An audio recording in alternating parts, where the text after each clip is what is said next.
I think that we lost that sense, fear. I don't think that we do feel it. Maybe we fear for our loved ones, but we don't fear for ourselves. If I leave, who's gonna do my job? Yes. Who's gonna tell the world what is happening actually in Gaza? It has been almost 8 months now. 35,000 Palestinians have been killed. The first thing that Gazans need is a ceasefire.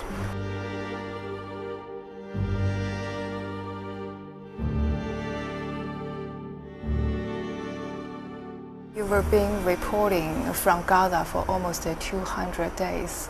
So how difficult for you to carry on the daily reporting? We actually face so many problems during our reporting. I mean, we can start with the cutting of the communication on Gaza, and we were like 100% isolated from the whole world. And even my colleagues here in China, they were worried, like, what is happening to Noor? Is our team okay? Adding all the problems of the cutting of the electricity, the starvation, no food, no water. I mean, in so many occasions, I felt like I will just faint in front of the camera, like while doing the live. But we still keep strong to be able to tell the story from the Palestinian side. There is a number, I think you know, nearly 110 journalists and media workers were killed since this war began. So why do you risk your life to keep reporting from Gaza? During the coverage of my coverage on Gaza, you would be working inside hospitals or schools or open air areas, and the airstrikes would just happen like just next to you or inside the place that you were covering. So yes, it is not safe. As long as you are in Gaza, your life is under a threat of being killed. So actually we were very much risking our lives to send the videos and the reports that are showing what is happening on the ground in Gaza. But this what we wanted to do. This is the responsibility on the Palestinian journalists on the ground. And I just knew that I needed to stay there to keep on my work, because actually I am one of few English-speaking TV correspondents in Gaza. So I had this thought, like, if I leave, who's gonna do my job? Yes. Who's gonna tell the world what is happening actually in Gaza? And I did not leave until I made sure that there is someone else that is now doing my job. Yeah. But are you afraid sometimes? Afraid? Yeah. No. No? No. I think that we lost that sense, fear. I don't think that we do feel it. Maybe we fear for our loved ones, but we don't fear for ourselves. Like, for example, when I was in Gaza, I did not fear for myself, but I wanted to evacuate my children because I did not want them to go through that. Mostly children, I mean.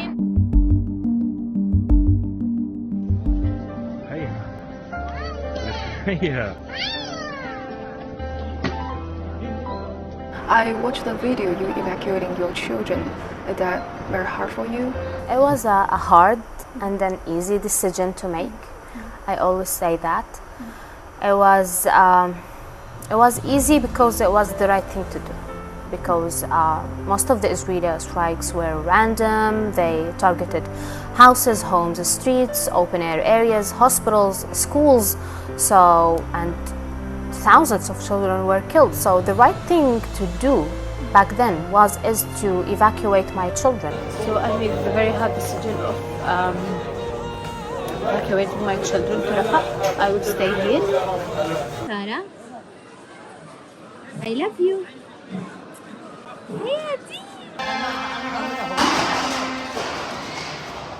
Very, very hard day on me. I am going back alone now into Gaza. It was hard at the same time because it is not hard for a mother to, separate with your yes, child. exactly. Happy birthday, Bassam and Sarah.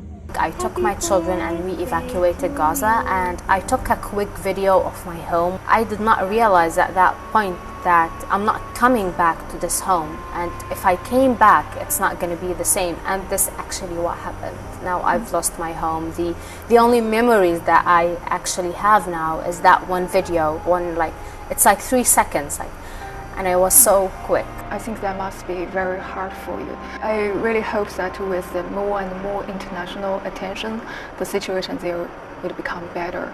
I watched a video 1 or 2 weeks ago. In that video, a Palestinian girl cried and said, "I'm so tired. No one is standing with us." Is that a common state of mind of Gazans? I could say that yes, most of people in Gaza now do feel the same. I actually never thought that this war will last for this long, for almost 8 months. I never thought that this war will also turn our lives upside down, turn the life of more than 2.3 million Gazans upside down. We never thought that we will reach that point. I mean, we're talking about around 230 days of this Israeli war on Gaza. We're talking more than 35,000 people who were killed, more than 10,000 that are missing. So these are catastrophic numbers. So yes, this is very much affecting the also mental health of the people of Gaza. I lost a very dear friend to me. Her name is Islam. She was killed in an Israeli airstrike on the Al-Nusayrat refugee camp. The day that Islam was killed, I had a mental breakdown. I had a trauma that I just don't want to remember. I lost 24 members of my family, but I did not shed a tear. And it is not because I am not sad, but I think it is because of the trauma that I got after the killing of Islam. And I just had to live through it, to cope with it. And I knew at that point that no matter whatever happens to me or my family, I need to keep working. I need to still get the message of the people of Gaza and what is happening in Gaza to the outside world. Does your family support your job? They must be worried somehow. Yeah, they don't support my job. They don't. No? My mother, she's all the time calling me, Noor, just make sure you are okay. We don't want to lose you. Yeah. You are the only child that we have.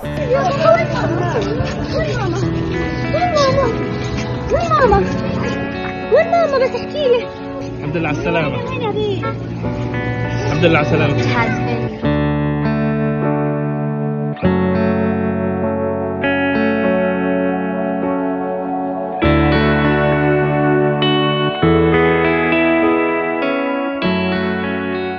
How do Gazans view this conflict? What do they want most now?